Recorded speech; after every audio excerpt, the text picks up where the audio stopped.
Honey M Varghese ഈ പേര് നമുക്ക് സുപരിചിതമാകുന്നത് നടി ആക്രമിച്ച കേസിലൂടെയാണ്.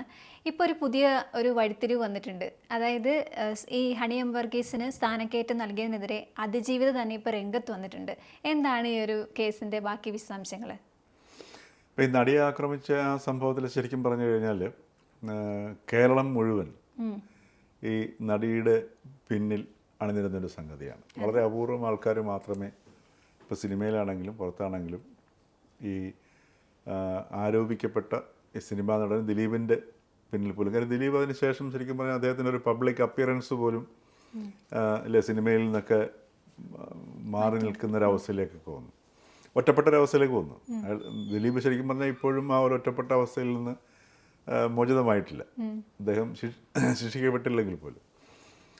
അപ്പോൾ ഇപ്പോൾ വന്നിരിക്കുന്ന ഒരു സംഗതി എന്ന് പറഞ്ഞു കഴിഞ്ഞാൽ ഹണി എം വർഗീസിന് ഹൈക്കോടതി ജഡ്ജിയായിട്ട് സ്ഥാനക്കയറ്റം കൊടുക്കണമെന്നുള്ളത് ഹൈക്കോടതി കോളേജിയും റെക്കമെൻഡ് ചെയ്തിട്ടുണ്ട്.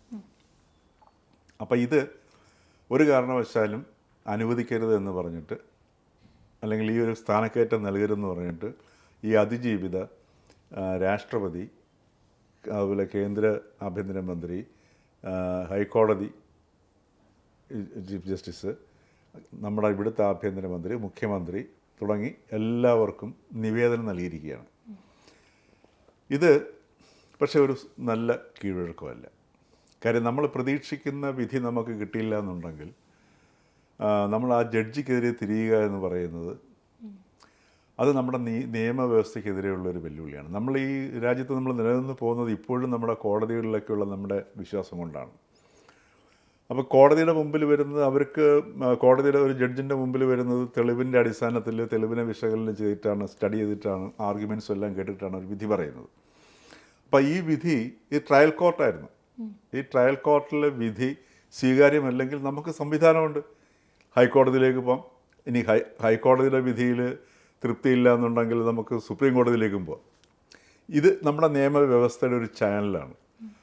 അപ്പോൾ ഇതിനകത്ത് നമ്മളൊരു ട്രയൽ കോർട്ടിൻ്റെ വിധി നമുക്ക് ഇഷ്ടപ്പെട്ട രീതിയിൽ, അല്ലെങ്കിൽ നമുക്ക് നീതി ലഭിച്ചില്ല എന്നൊരു തോന്നൽ നമുക്കുണ്ടാവുകയാണെങ്കിൽ നമ്മൾ ഉടനെ തന്നെ ആ ജഡ്ജിക്കെതിരെ തിരിയുക എന്ന് പറയുന്നത് ഏറ്റവും അനാശാസ്യമായ ഒരു നടപടിയാണ്. നമുക്കത് അംഗീകരിക്കാൻ പറ്റത്തില്ല. കാര്യം നമുക്ക് പരാതി ഉണ്ടെന്നുണ്ടെങ്കിൽ അടുത്ത കോടതിയിലേക്ക്, ഹൈക്കോടതിയെ അപ്രോച്ച് ചെയ്യുക, അല്ലേ? അതാണ് ഇതിനകത്ത് ചെയ്യേണ്ടത്. അതങ്ങനെ ചെയ്തിട്ടുണ്ടെന്ന് സംസ്ഥാന സർക്കാർ ഹൈക്കോടതിയെ സമീപിച്ചിട്ടുണ്ടെന്ന് എനിക്ക് തോന്നുന്നു. അപ്പോൾ മറിച്ച് ഇതിന് ഈ ഒരു അവർക്ക് ഇപ്പോൾ ഉദാഹരണത്തിന് ഹൈക്കോടതിയിലെ ജഡ്ജിമാരെല്ലാം നമ്മളെക്കാൾ മോശപ്പെട്ട ആൾക്കാരാണ്, അല്ലേ? ആ കൊളീജിയം എന്ന് പറയുന്ന ആൾക്കാരും വളരെ ലേണഡായിട്ടുള്ള ജഡ്ജസിൻ്റെ അടങ്ങിയ ഒരു സമിതിയാണ് ഇവർ ഇത് ശുപാർശ ചെയ്യുന്നത്. അതോടൊപ്പം തന്നെ ഈ ഒരു സംവിധാനത്തിൻ്റെ കീഴിലാണ് ഹണി എം വർഗീസും ഈ വിധി പ്രഖ്യാപിച്ചത്, ഇത് വിഷയം കേട്ടതും വിധി പ്രഖ്യാപിച്ചത്. അപ്പോൾ അത്തരം ഒരു സാഹചര്യത്തിൽ അവരേതെങ്കിലും രീതിയിൽ പിന്നെ അവരുടെ വിധിയിൽ പോരായ്മയുണ്ടെങ്കിൽ ഹൈക്കോടതിയിൽ ചോദ്യം ചെയ്യുക എന്നുള്ളതാണ്. അതിന് പകരം ഇത്തരത്തിൽ മൂവ് ചെയ്യുന്ന സംഗതി വളരെ മാത്രമല്ല, അത് നമ്മുടെ നീതിന്യായ വ്യവസ്ഥയ്ക്കെതിരെയുള്ളൊരു വെല്ലുവിളി കൂടിയാണ്. ഇപ്പോൾ ഉദാഹരണത്തിന് തിരുവനന്തപുരത്ത് ഇതേപോലൊരു ഒരു എന്താ പറയുക, ഒരു രീതി നാം കാണുന്നത് തിരുവനന്തപുരത്ത് വട്ടിയൂർക്കാവിൽ ഒരു പോലീസ് ആക്രമണം ഉണ്ടായി. ഒരു ക്ഷേത്രത്തിൻ്റെ ഭാരവാഹികളെ പോലീസ് മർദ്ദിച്ചു എന്ന് പറഞ്ഞിട്ടില്ല, വട്ടിയൂർക്കാവിൽ, അല്ലേ? അപ്പോൾ ആ മർദ്ദിച്ച പോലീസുകാരൻ്റെ ഫോട്ടോ സാമൂഹ്യ മാധ്യമങ്ങളിലൂടെ ഇട്ടിട്ട് ഈ പോലീസുകാരനെ ശ്രദ്ധിക്കുക എന്ന് പറഞ്ഞ് വ്യാപകമായ ഒരു പ്രചരണം നടത്തുന്നുണ്ട്. അപ്പോൾ നാളെ ഈ പോലീസുകാരൻ എവിടെയെങ്കിലും വെച്ച് ആക്രമിക്കപ്പെട്ട് കഴിഞ്ഞാൽ ഒന്ന് ആലോചിച്ച് നോക്കുക, ഏത് പോലീസുകാരന് ന്യായമായ നടപടി സ്വീകരിക്കാൻ പറ്റും, അല്ലേ?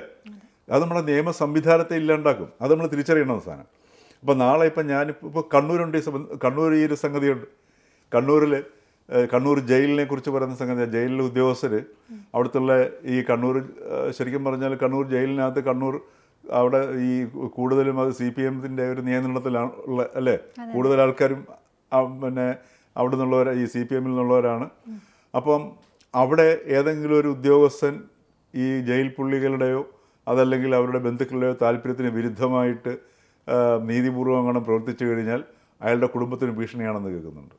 അപ്പോൾ അതുകൊണ്ട് ഇവരുടെ എന്താവശ്യങ്ങളും ഈ ജയിൽ ഉദ്യോഗസ്ഥർ നടത്തി കൊടുക്കും എന്നൊക്കെയുള്ളൊരു ഒരു ആരോപണം നിലനിൽക്കുന്നുണ്ട്. അപ്പോൾ അതിനകത്ത് കുറച്ചൊക്കെ സത്യം ഇല്ലാതെയും ഇല്ല. അതേപോലെ തന്നെ കഴിഞ്ഞ വർഷം ഈ പിന്നെ ന്യൂ ഇയർ ഡേയുടെ അന്ന് ഒരു പോലീസുകാരൻ ശംഖുമുഖത്ത് വെച്ച് ഈ ആഘോഷത്തിൽ ഏർപ്പെട്ടവരെ മർദ്ദിച്ചു. ആ പോലീസുകാരൻ ഒരു മാളിൽ വന്നപ്പോഴത്തേക്ക് അയാളെ സംഘം ചേർന്ന് തല്ലിച്ചാക്കി. ഇതൊരു മോശപ്പെട്ട പ്രവണതയാണ്. അങ്ങനെയാണെങ്കിൽ നമ്മുടെ ഇവിടെ യാതൊരുവിധമായ നീതിന്യായ സംവിധാനവും പ്രവർത്തിക്കാൻ പറ്റത്തില്ല. കാര്യം ഇത് പബ്ലിക്കിൽ ഇത് ഒരു ജഡ്ജിയെ ഇത് ഒരു രാഷ്ട്രീയ നേതാവിനെതിരെയുള്ള ഒരു പ്രസ്താവന നടത്തുന്നത് പോലെ രാഷ്ട്രപതിക്കും ആഭ്യന്തരമന്ത്രിക്കും ഇവരത് അംഗീകരിക്കുകയില്ല എന്നുള്ളത് വേറെ കാര്യം. പക്ഷേ ഇങ്ങനെ ഒരു പ്രവണത നമ്മൾ സൃഷ്ടിക്കുന്നത് വളരെ അത്യധികം അപകടകരമാണ്. കാര്യം നമ്മുടെ ഇവിടുത്തെ ഹൈക്കോടതി ജഡ്ജിമാരും ഒക്കെ നമ്മുടെ സമൂഹത്തിൽ ജീവിക്കുന്ന വ്യക്തികളാണ്, അല്ലേ? അവരുടെ മുമ്പിൽ തെളിവുകളും മറ്റു കാര്യങ്ങളും ഒക്കെ പഠിക്കുന്നവരാണ്. ഈ ജഡ്ജിൻ്റെ വിധി ഈ ഹണി എം വർഗീസിനെ ഇപ്പോൾ നിർദ്ദേശിച്ചിട്ടുണ്ടെന്നുണ്ടെങ്കിൽ ഈ ഹണി എം വർഗീസിൻ്റെ ഈ വിധി മാത്രമല്ല, പല വിധികളും അവരുടെ ജഡ്ജ്മെൻറ്റും ഒക്കെ വായിച്ച് വിലയിരുത്തിയിട്ടാണ് ഈ ഹൈക്കോടതിയിലേക്ക് അവർക്ക് വരാനുള്ള യോഗ്യത ഉണ്ടെന്ന് കണ്ടെത്തിയിട്ടാണ് ഇവർ ശുപാർശ ചെയ്യുന്നത്. അപ്പോൾ അവരുടെ ഒരു ഒരു നീതിബോധത്തെയും ഒരു ജഡ്ജ്മെൻറ്റിനെയും നമ്മൾ ചോദ്യം ചെയ്യുകയാണ്. ശരിക്കും പറഞ്ഞാൽ അതിജീവിത ആരോ ഈ രീതിയിൽ ഉപദേശിച്ചതായിരിക്കണം അത്. അപ്പോൾ ഇത്തരം സംഗതികളിലേക്കൊന്നും ഒരിക്കലും ഒരു നിയമവാഴ്ചയിൽ അല്ലെങ്കിൽ വിശ്വസിക്കുന്ന ഉള്ള ഒരു സമൂഹത്തിൽ തിരിയുന്നത് വളരെയധികം അനാശാസ്യമാണ്. അതൊരിക്കലും പ്രോത്സാഹിപ്പിക്കപ്പെടാൻ പാടുള്ളതല്ല. അത് ഇവരെ ആരാണോ ഉപദേശിച്ചു കൊടുത്തത് അവർക്ക് ഈ പറഞ്ഞതുപോലെ അവരുടെ ലക്ഷ്യം ഇതിൻ്റെ പിന്നിലുള്ള എന്താണെന്ന് പോലും മനസ്സിലാവുന്നില്ല. കാര്യം ഈ ജഡ്ജ്മെൻറ്റ് വന്നതിന് ശേഷം ഈ ഹണി എം വർഗീസ് വൻതോതിൽ സാമൂഹ്യ മാധ്യമങ്ങളിലൂടെ അല്ലാതെയൊക്കെ ആക്രമിക്കപ്പെടുന്നുണ്ടായിരുന്നു. അപ്പോൾ ഇങ്ങനെ നോക്കുകയാണെങ്കിൽ ആലോചിച്ചൊക്കെ ഏത് കേസ് വന്നു കഴിഞ്ഞാൽ ഒരു വിധി പ്രഖ്യാപിക്കണ്ടേ? ഈ വിധി പ്രഖ്യാപിക്കുന്ന സമയത്ത് എതിരായിട്ട് വിധി വരുന്നവർ ഇത്തരത്തിൽ ജഡ്ജിമാർക്കെതിരെ നീങ്ങുകയാണെന്നുണ്ടെങ്കിൽ പിന്നെ നമുക്ക് എങ്ങനെയായിരിക്കും നീതിന്യായ സംവിധാനത്തിലുള്ള വിശ്വാസം നിലനിർത്താൻ പറ്റുക? നീതിന്യായ സംവിധാനത്തിലുള്ള വിശ്വാസം നമുക്ക് നഷ്ടപ്പെട്ടു കഴിഞ്ഞാൽ ആ സമൂഹത്തിൻ്റെ അവസ്ഥ എന്താണ്, അല്ലേ? അപ്പോൾ ഈ രീതിയിലുള്ള പ്രവണതകളെ ഇത് നമ്മൾ ഇപ്പോൾ ഒരുപാട് പേര് ഇപ്പോൾ ഈ ഒരു പ്രസ്ഥാനം വന്നതിന് ശേഷം തന്നെ ഈ ഒരു അതിജീവിത ഇത്തരത്തിലൊരു നിവേദനം കൊടുത്തിട്ടുണ്ടെന്ന് ആ വിവരം പുറത്തു വന്നതിന് ശേഷം തന്നെ സാമൂഹ്യ മാധ്യമങ്ങളിൽ ഇതിനെ അനുകൂലിച്ചുകൊണ്ട് വളരെയധികം ഒരു പോസ്റ്റുകൾ വരുന്നുണ്ട് സാധനം. ഇതെല്ലാം ചെയ്യുന്നത് നമ്മുടെ ഈ നിയമ സംവിധാനം അത്ര മോശമൊന്നുമല്ല.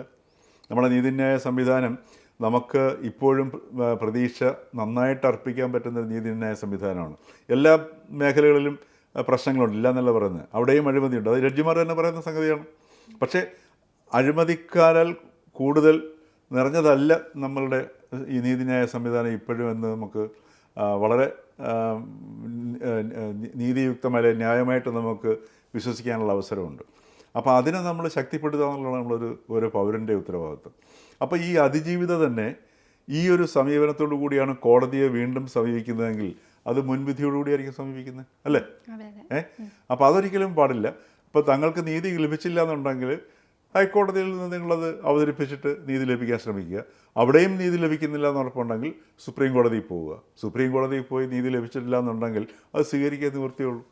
കാരണം ഇതൊരു ജനാധിപത്യ സംവിധാനത്തിലല്ലേ നമ്മൾ ജീവിക്കുന്നത്. അപ്പോൾ ഇത്തരം ഈ അതിജീവിതയുടെ പേരിൽ അതിജീവിത ഇപ്പോൾ കൊടുത്തിരിക്കുന്ന ഈ ഒരു നിവേദനം എന്ന് പറയുന്നത് ഏത് നിയമസംവിധാനത്തിൽ നിന്നാണോ താൻ പരിരക്ഷ നേടുന്നത് ആ സംവിധാനത്തെ ക്ഷയിപ്പിക്കുന്നതിന് മാത്രമേ ഇത്തരം നടപടികൾ കാരണമാകൂ അല്ലെങ്കിൽ ഈ ഒരു ഇടയാക്കൂ എന്നുള്ളതാണ് നമ്മൾ ഇതിനകത്ത് തിരിച്ചറിയേണ്ടത്.